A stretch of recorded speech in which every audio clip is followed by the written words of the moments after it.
The chamber was enormous, carved from a single piece of crystal that had taken the Kreshtar civilization 300 years to perfect.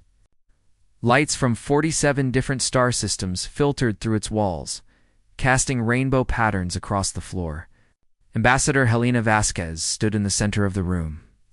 A small human figure surrounded by aliens who towered over her, floated above her, or coiled around their designated platforms. She had been standing there for 6 hours. Her legs ached, but she refused to show weakness. Not now. Not when everything humanity had built among the stars hung in the balance. The Chancellor's voice boomed through the chamber, translated instantly into thousands of languages by the neural implant behind Helena's ear. The evidence is clear. Humanity has expanded beyond acceptable boundaries. You have taken resources from systems we designated as protected. You have refused to limit your population growth. You have developed technologies that violate our treaties. Helena wanted to scream. Every charge was a lie wrapped in half-truths. Humanity had expanded into empty systems that nobody else wanted. They had taken resources from dead worlds with no native life. And the technologies? They were nothing more than better engines, more efficient solar collectors, improved medical treatments, things that helped people live better lives. We have followed every law, Helena said, her voice steady despite her anger. We have harmed no one. We have asked for nothing but the chance to exist and grow. A delegate from the Asheran species, tall and thin, with skin like polished silver, spoke next. Your very existence is a disruption. You breed too quickly. You innovate too rapidly. You question traditions that have kept the galaxy stable for 10,000 years. There it was. The real truth beneath all the official charges. Humanity was guilty of being different. Guilty of not accepting their assigned place in the galactic hierarchy. Guilty of showing other species that the old ways might not be the only ways. Helena had known this moment was coming for months. The signs had been everywhere. Trade agreements suddenly canceled. Diplomatic meetings postponed indefinitely. Human merchants reporting harassment at council stations? It had all been building to this. If you punish us for being who we are, Helena said, then you prove that this council is not about justice. It's about control. The Chancellor's face, a mass of writhing tentacles around 3 dark eyes, twisted in what might have been anger or amusement. Helena could never tell with the Kreshtar. We are not punishing you, Ambassador. We are protecting the galaxy from a species that refuses to learn its place. The vote was called. One by one, the delegates cast their decision. Helena watched the display board as it filled with symbols. Red for exile. Blue for mercy. She saw the first red symbol appear. Then another. Then 10 more. Her heart sank as the board flooded with red. 40-7 votes cast. 47 votes for exile. Not a single species had stood with humanity. Not even the ones they had helped, the ones they had traded with, the ones who had smiled and called them friends. When it mattered, when courage was needed, they had all chosen safety over justice. Humanity is hereby exiled from council space, the Chancellor announced. You have 1 standard year to withdraw all human presence from our sectors. You will retreat beyond the Perseus Arm. Any human found in council space after that deadline will be considered an invader and dealt with accordingly. The Perseus Arm. Helena almost laughed. They were being exiled to the worst region of explored space, a place where stars were sparse and resources were rumored to be worthless, a place where ancient shipwrecks drifted through empty systems, warnings to anyone foolish enough to venture there. It was a death sentence dressed up as mercy. Helena looked around the chamber one last time. She saw satisfaction on some faces, relief on others, fear on a few. They were afraid of humanity, she realized. Afraid of what humans represented, change, progress, the end of their comfortable, stagnant civilization. She would give them something to be afraid of. I have words for this council, Helena said, her voice cutting through the murmurs that had filled the chamber. You think you've ended humanity's story today? You think you've eliminated a problem? But you've made the greatest mistake in your long, proud history. The Chancellor raised one tentacle. Your time to speak has ended, human. No, Helena said. You'll hear this. You've given us exactly what we needed. Freedom, You've cut us loose from your rules, your restrictions, your small-minded fear of anything new. You've handed us an entire region of space to call our own, and you've united every human in the galaxy against a common enemy. Not an alien threat from outside, but the tyranny of the so-called civilized galaxy that fears its own shadow. She took a step forward, and several delegates moved back instinctively. We will leave your space. We will go to the Perseus Arm, and we will build something there. Something that will make your precious council look like a relic of a bygone age. When we return, and we will return, the galaxy will see what humanity can accomplish when we're free to reach our full potential. You make threats? The Chancellor said. Perhaps we should reconsider exile and choose a more permanent solution. Helena smiled. It was not a kind smile. I make no threats. I make a promise. History will remember this day, but not as the day you defeated humanity. It will remember this as the day you created your own replacement. The day you proved that the Council has grown old, fearful, and weak. And the day humanity decided to show the galaxy what the future really looks like. She turned and walked toward the exit. No one stopped her. The massive doors opened automatically, and she stepped through without looking back. Behind her, the chamber erupted in angry voices, accusations, and demands that she be arrested for her insolence. But they did nothing. They would do nothing, because deep down, beneath all their pride and power, they knew she was right. They had just made an enemy they didn't understand, and given that enemy the one thing that made humans truly dangerous, a reason to prove themselves. Helena reached her shuttle and found her assistant waiting, tears streaming down his face. Ambassador, what do we do now? She looked up at the stars visible through the viewport. Somewhere out there, beyond the Perseus Arm, humanity's future waited to be built. We go home, she said. We tell Earth what happened, and then we get to work. We have an empire to build. The shuttle lifted off, leaving the crystal chamber and the Galactic Council behind. In 1 year, every human would be gone from Council space. But Helena knew something the Council didn't understand. Sometimes being sent into the wilderness didn't destroy you.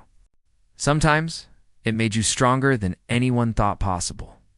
And sometimes exile was just another word for opportunity. Commander Marcus Chen stared at the readings on his display and frowned. Something was wrong with the sensor data from Sector 7. The numbers kept flickering, jumping between normal readings and complete static. Either his equipment was failing, or something out there was interfering with his scans. Run a diagnostic on the sensor array, he told his ship's AI.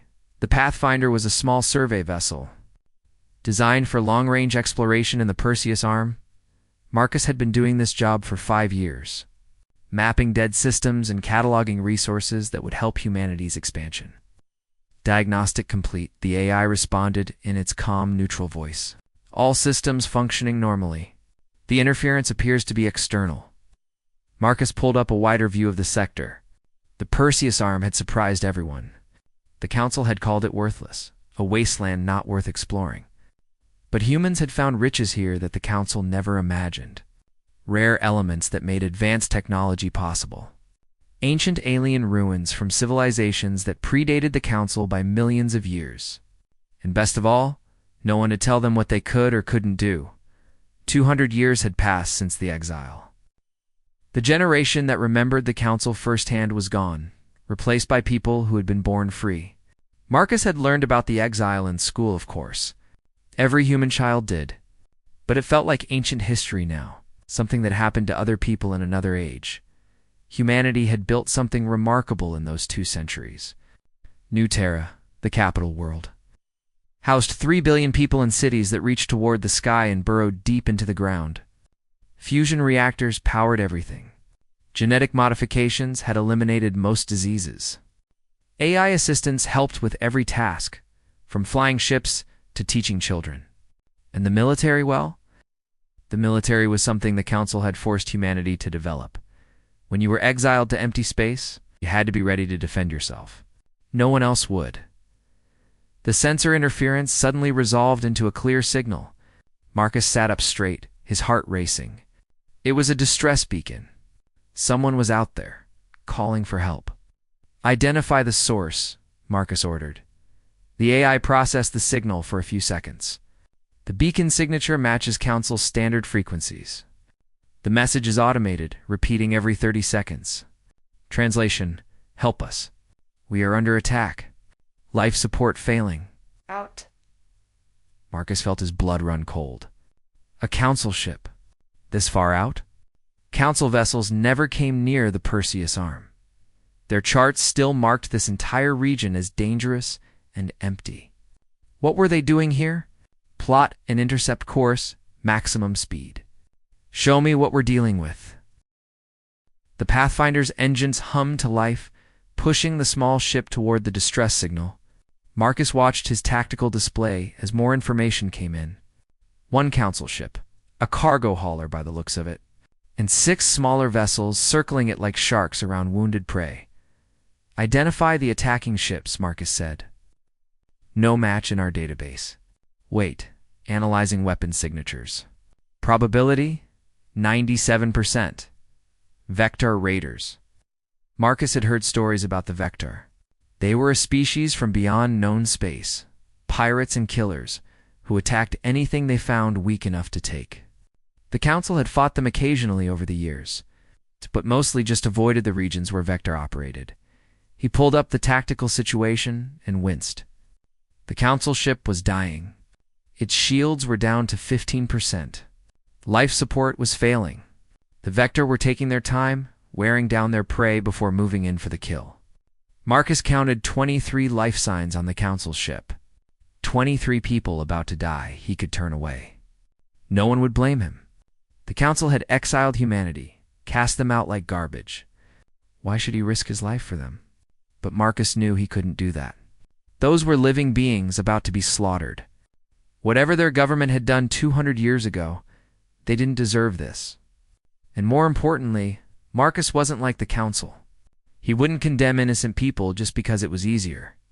Charge weapons, he said quietly. Prepare for combat. The AI hesitated, something it almost never did. Commander, we are outnumbered 6-1. The tactical computer gives us a 12% chance of survival if we engage. I know the odds, Marcus said. But we're not going to sit here and watch them die. Besides, those odds don't account for the upgrades we have. The Vector have never fought humans before. Let's show them what a mistake looks like. The Pathfinder closed the distance in seconds. Marcus didn't bother with warnings or communications. He just attacked. The first Vector ship exploded before it even knew he was there. Its shields overwhelmed by a particle beam that cut through their hull like paper. The second ship tried to turn and face him, but Marcus was already past it. His ship's AI calculating vectors and firing solutions faster than any biological brain could process. The Vector scattered, finally realizing they faced a threat. They were fast. Marcus had to give them that. But fast didn't matter when your enemy knew exactly where you were going to be. The Pathfinder's targeting system, linked directly to Marcus's neural implant, let him see the battle like a chess game. He moved, fired, moved again. The Vector tried to coordinate, tried to pin him down with crossfire. It didn't work. For minutes after the battle started, it was over. 6 Vector ships reduced to debris. The Council cargo hauler was still intact, its crew alive, but probably terrified. Marcus took a deep breath and opened a communication channel. Council vessel. This is Commander Marcus Chen of the human survey ship Pathfinder. Your attackers have been neutralized. Do you require assistance? The response came after a long pause. When the voice finally spoke, it sounded shocked and confused. Human. Did you say human? I thought we were told that humans were... It's fine, Marcus said gently. You can dock with my ship. I'll get your life support stabilized, and we can figure out what to do next. An hour later, Marcus stood in his ship's small cargo bay, looking at the 7 Council crew members he had rescued. They represented 4 different species, none of whom had ever seen a human before. They stared at him with a mixture of gratitude and fear. The ship's captain, Fellner with blue fur and large eyes, stepped forward. You saved us. Why? We are Council. Your people were exiled. That was a long time ago. And it wasn't you who made that decision. You were just people who needed help. That's enough reason for me. But the way you fought, another crew member said. Your ship, your weapons.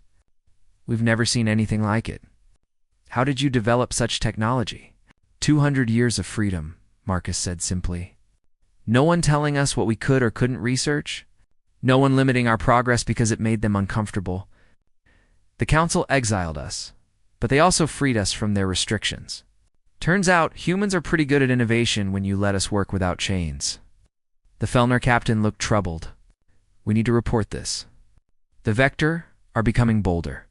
They've attacked dozens of ships in the past year. The Council fleet can't stop them. If what you say is true, if humans have developed such advanced capabilities, perhaps... She trailed off, but Marcus understood what she wasn't saying. Perhaps the Council needed help. Perhaps exiling humanity had been a mistake. Perhaps the galaxy was changing, and the old order couldn't keep up. You should go home, Marcus said. Tell them what happened here. Tell them that humans don't hold grudges, but we also don't forget. Tell them that out here, in the space they thought was worthless, we've built something they never imagined. He smiled. And tell them that when they're ready to talk to us as equals, we'll be waiting. Counselor Thezikavarn had always been curious. It was a trait that made her unusual among the Asharan, a species that valued tradition and order above all else. But Thesa had never been good at accepting things just because that was how they had always been done. She stood in the restricted archives, deep beneath the council's administrative complex, scrolling through files that were supposed to be sealed. Her position as a junior counselor gave her some access. What she was looking at now was definitely above her clearance level. She had needed to call in 3 favors and use a security exploit she probably shouldn't have known about just to get this far. The file she was reading made her sick. It was a report from 200 years ago. Written shortly after humanity's exile, the official story was that humans had been too aggressive, too dangerous, too unpredictable to remain in council space. But this report told a different story. A true story that the council had buried. Humans had been exiled because they were threatening the established order. Not with weapons or violence, but with ideas. Human companies had been outcompeting council corporations through better efficiency and innovation. Human colonies had been attracting immigrants from other species who wanted a chance at a better life. Human philosophers and artists had been spreading concepts like individual rights and democratic government that made. Populations questioned why they accepted hereditary rulers and corporate overlords, the councils. Leadership had seen humanity as a virus that would destabilize their carefully controlled society. So they had manufactured charges, exaggerated minor incidents, and used their legal system to eliminate the threat. Not because humans had done anything wrong, but because they represented change. Thesa felt anger building in her chest. She had been taught that the council represented justice and fairness, that it protected the weak and maintained peace. But this report showed something else. It showed a system so afraid of losing power that it would destroy an entire species' future just to maintain the status quo.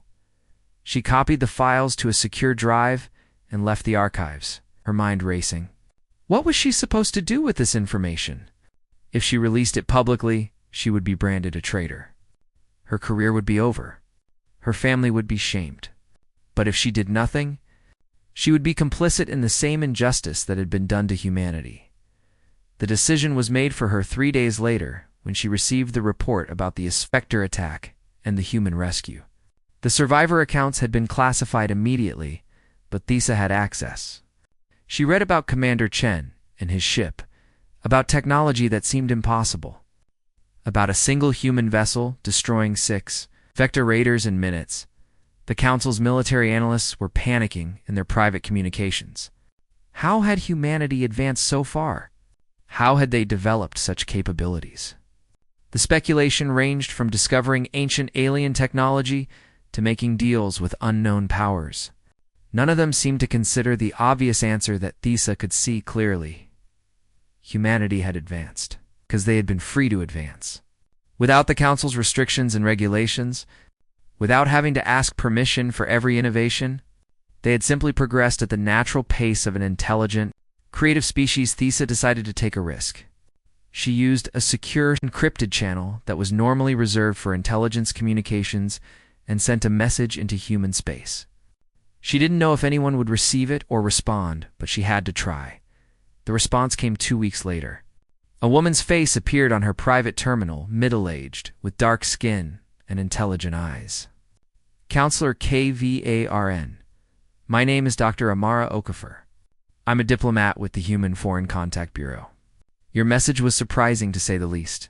How can I help you? Over the following months, Thesa and Amara developed a careful friendship through encrypted communications. They shared information about their respective societies, their hopes, and their fears.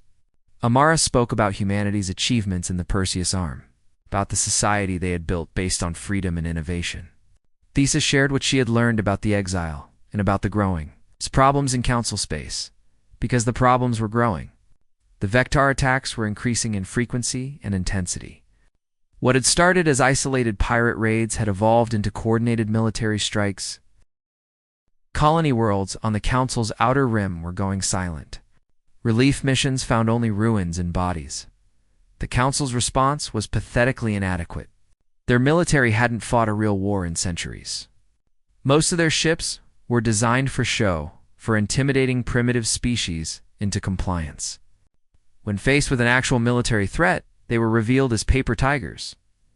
Thesa watched the emergency sessions where admirals made excuses and politicians argued about budgets. She watched as worlds burned while the Council debated proper procedures for requesting reinforcements. She watched as refugees fled toward the core worlds, overwhelming stations and colonies that weren't prepared to handle them, and she watched as certain counselors, the old guard who remembered the human exile, began making suggestions that terrified her. They spoke about finding allies, about reaching out to powers they had previously shunned. But when someone suggested contacting humanity, the idea was shot down immediately. Pride. They said, dignity. The Council did not beg for help from exiles. Thesa shared all of this. With Amara during their regular communications, the diplomat listened carefully, asked thoughtful questions, and provided no false reassurances. The situation is worse than you think, Amara told her during one conversation. We've been monitoring vector movements. This isn't just raiding, it's a full-scale invasion. They're testing your defenses, probing for weaknesses. When they're ready, they'll push for your core worlds. How long do we have? Thesa asked. Months, maybe.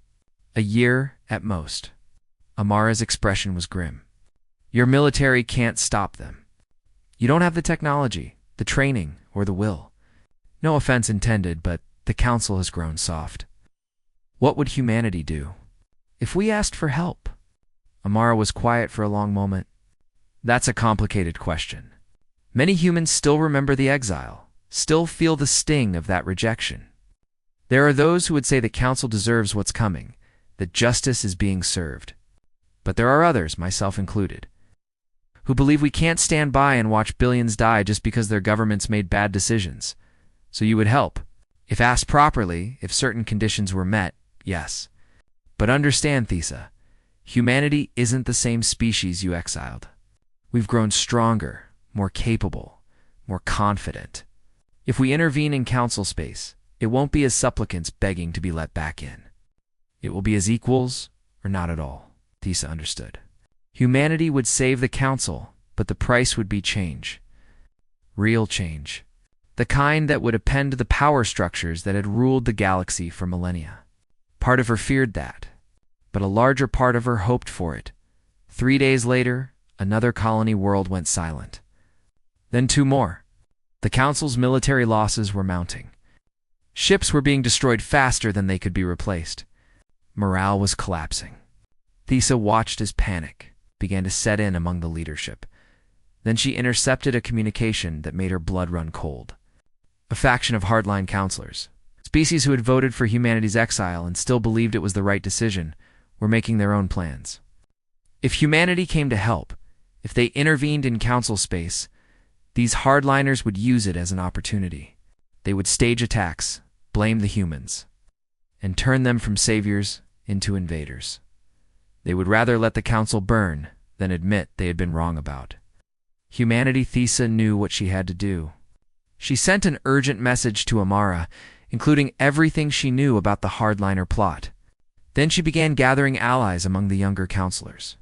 Those who hadn't been involved in the exile, who might be willing to stand up for what was right instead of what was traditional. The galaxy was about to change. Either it would change through evolution and cooperation, or it would change through blood and fire. Thesa was determined to fight for the first option. Even if it cost her everything, the message arrived at New Terra in the middle of the night, local time. It was broadcast on all official channels, marked with maximum priority. Chancellor Vexter himself appeared on screens across human space, his aged form looking smaller and weaker than most humans remembered from history recordings. "People of humanity," he began. And those 4 words sent shockwaves through every human world. The Council never addressed humans directly. They had pretended for 2 centuries that humanity didn't exist. The Galactic Council faces an existential threat. The Vector have launched a full invasion of our space. Worlds are falling. Billions are dying. We have exhausted all options available to us. He paused, and for a moment he looked like what he was, an old man watching his world crumble. We are asking, formally and officially, for humanity's assistance. We are asking you to help us survive. The message ended there. No apology. No acknowledgement of the exile or the injustice that had been done. Just a request for help from people who were desperate enough to swallow their pride. The emergency parliament convened within hours. Representatives from every human world gathered in New Terra's legislative chamber, their faces displayed on screens that covered the walls. The debate was fierce from the first moment. "They threw us away like trash," Senator Williams from the colony of New Hope said, his voice shaking with anger. "They condemned us to die in empty space. They denied us trade, technology, basic decency. And now they want us to save them? Let them burn." "Billions of innocent people will die," Representative Chen countered. She was Marcus's aunt, a woman who had spent her career advocating for peaceful contact with other species. Children, families, people who had nothing to do with the exile. "Can we really stand by and let that happen?" "They stood by when we needed them," another senator shot back. "Every single species voted for our exile. Not one stood with us. Why should we be different?" The argument continued for hours. Isolationists versus interventionists. Those who remembered the exile's pain versus those who looked toward the future. The chamber was split almost evenly, and with every minute that passed, more council worlds fell silent. Then Fleet Admiral Sarah Kojima entered the chamber. She was 70 years old, small and thin, with gray hair and sharp eyes that missed nothing. She had commanded humanity's military forces for 20 years, turning them from a defensive fleet into the most capable force in known space. When she spoke, people listened. "This debate is missing the point," she said quietly, and the chamber fell silent. "The question isn't whether we help. It's on what terms we help." She walked to the center of the room, her hands clasped behind her back. "If the council falls, we'll eventually face the Vector alone. They won't stop at council borders. They'll keep expanding until they reach our space. Better to fight them now, with whatever allies we can preserve, than later when we're surrounded." Ow. "So you're saying we should help them?" an isolationist senator asked. "I'm saying we should help the galaxy," Kojima replied, "but not by propping up a failed system.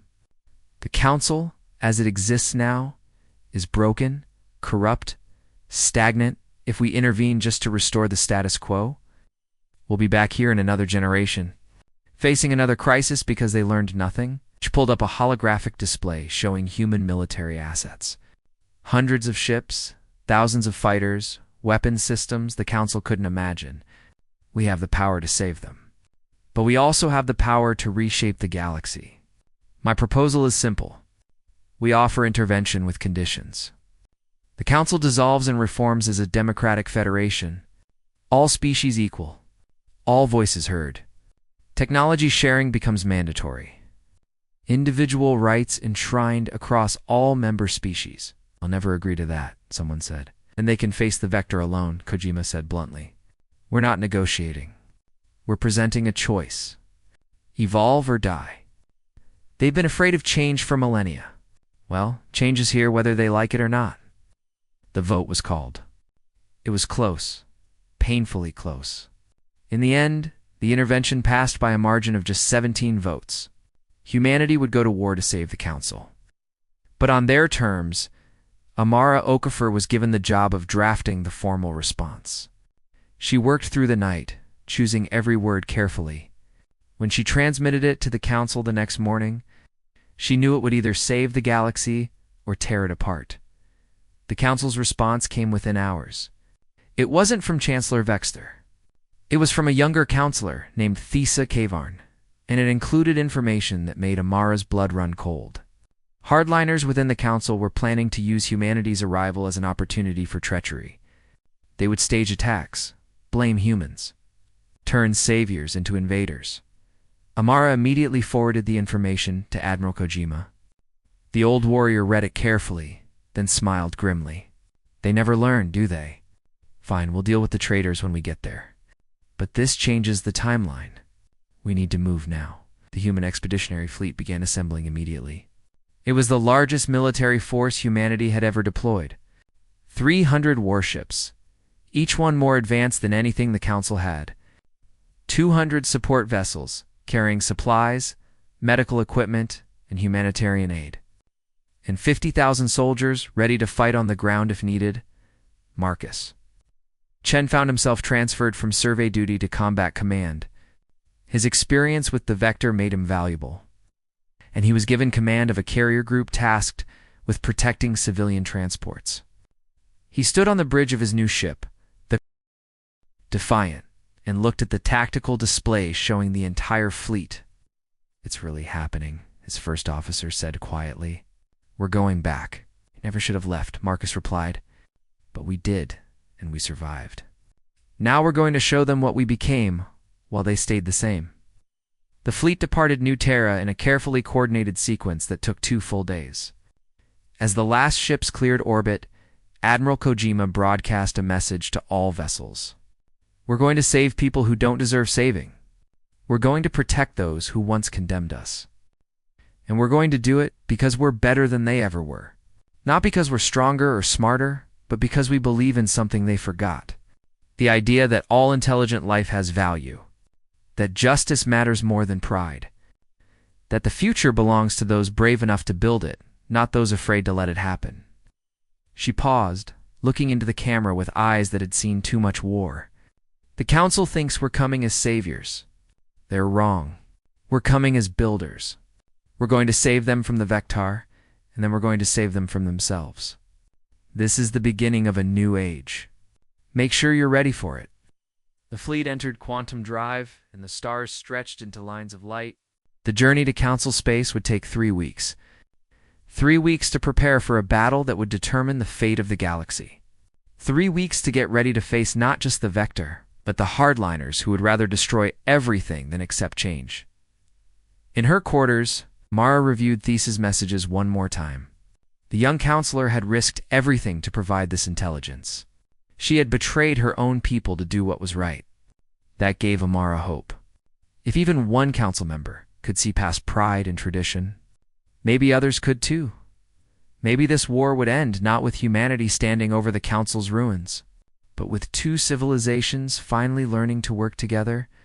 Maybe the exile, for all its pain and injustice, had been necessary to create this moment. A moment where humanity could return to the galaxy not as supplicants, but as equals. The Defiant hummed through quantum space, carrying its crew toward destiny. Behind them, the rest of the fleet followed, a force powerful enough to shake the foundations of galactic civilization. Ahead lay war, betrayal, and the chance to remake the galaxy.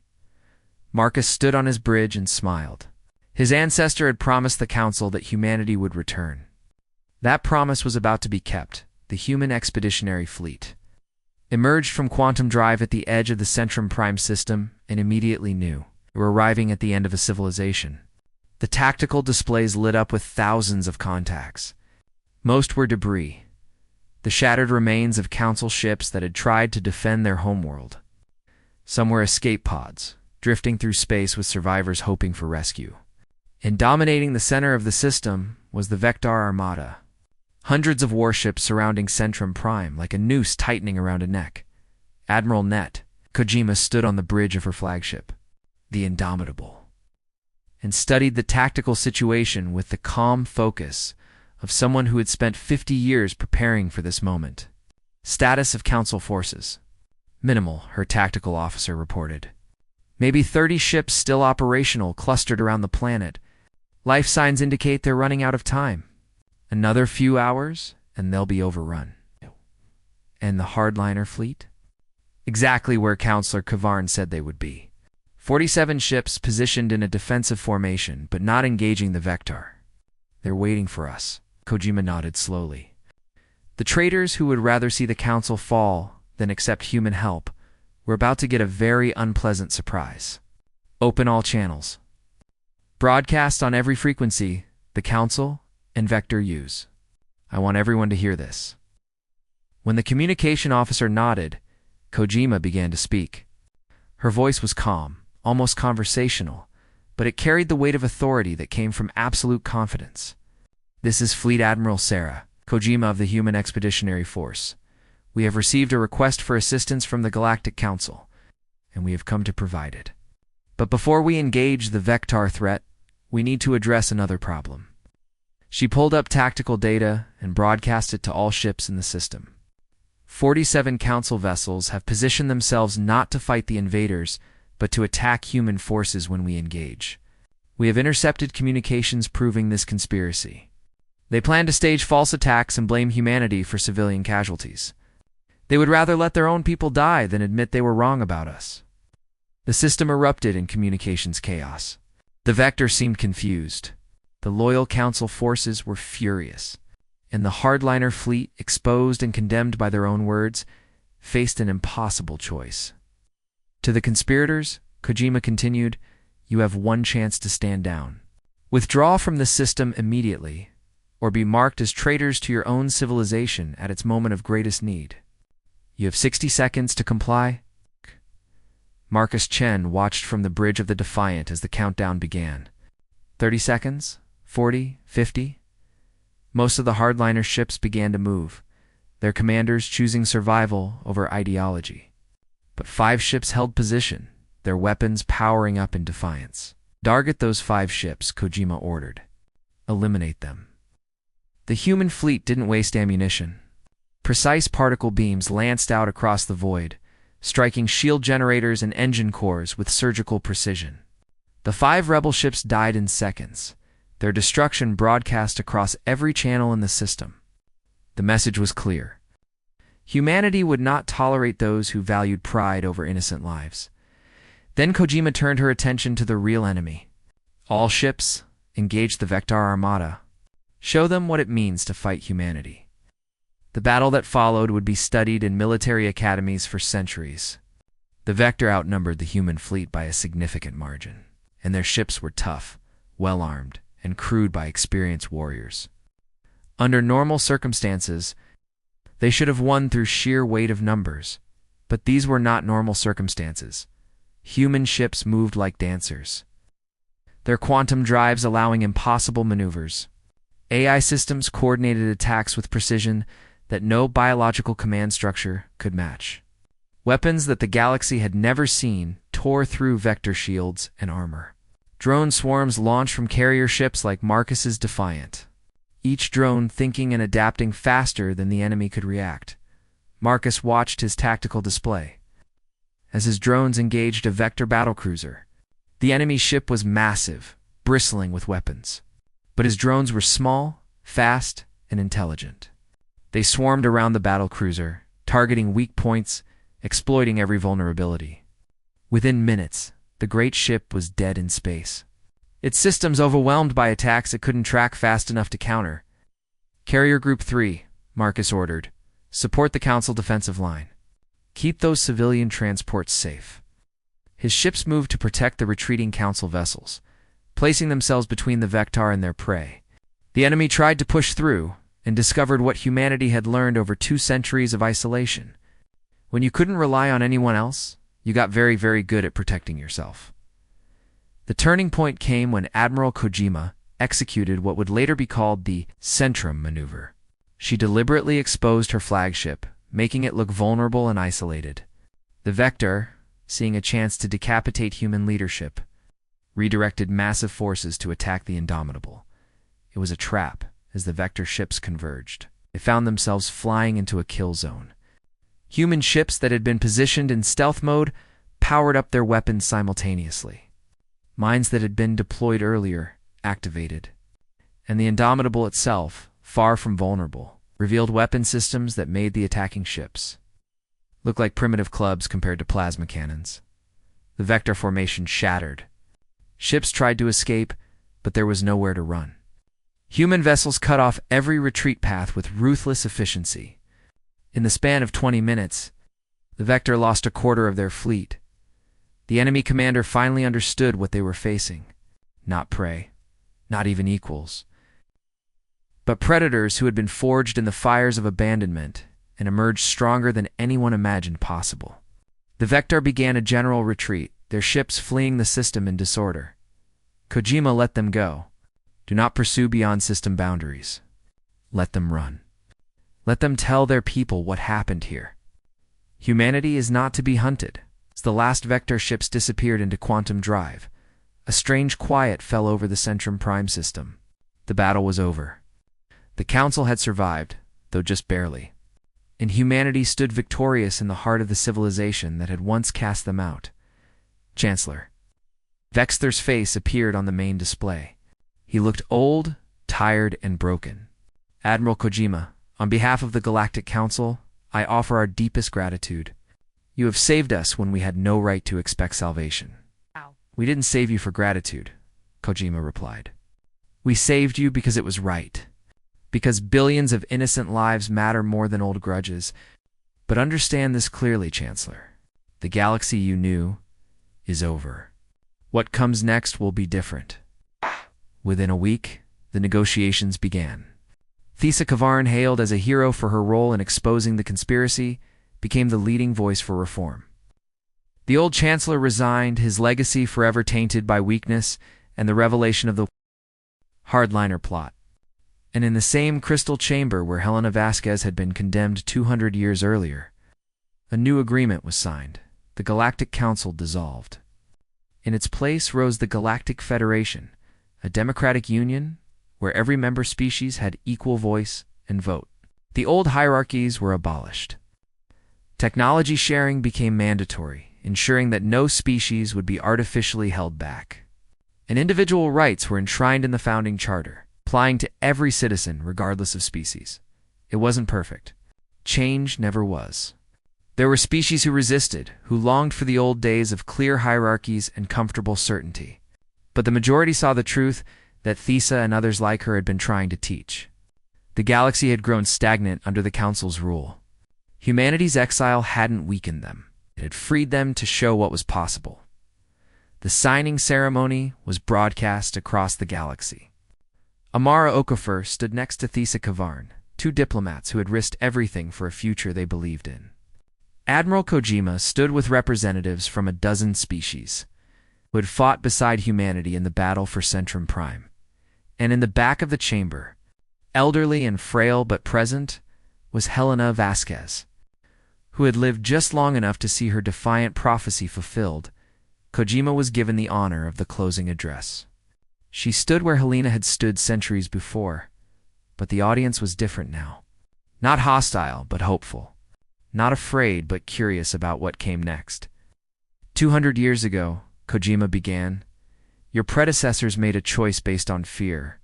They saw humanity's potential and decided it was a threat. They exiled us to space, they considered worthless, hoping we would fade away and be forgotten. They were wrong about everything. She gestured to the displays showing human achievements. In the Perseus arm, he gave us exactly what we needed. Freedom.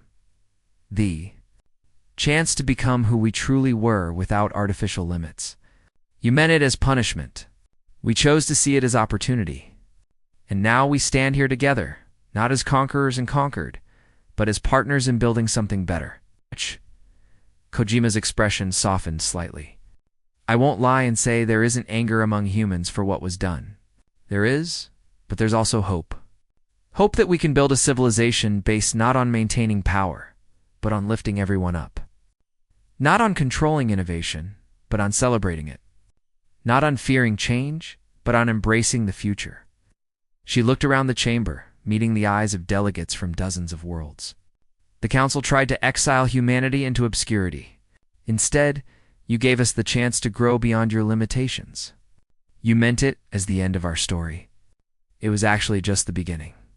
And now, together, we'll write the next chapter. Welcome to the Galactic Federation. Welcome to the age that humanity was always meant to help create.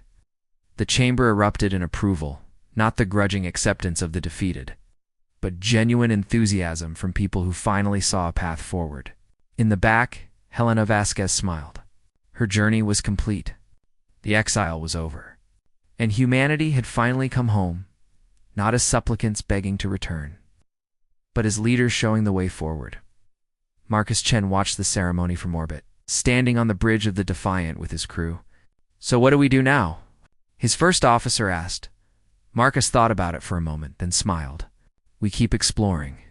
Keep pushing forward. Keep showing the galaxy what's possible when you refuse to accept limitations. That's what humans do. The Defiant's engines hummed to life, carrying the ship back toward the Perseus arm. Behind them, a new age was beginning. Ahead lay infinite possibilities.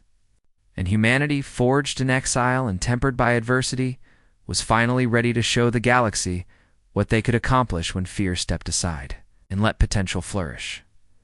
The story of exile had ended. The story of the future had just begun.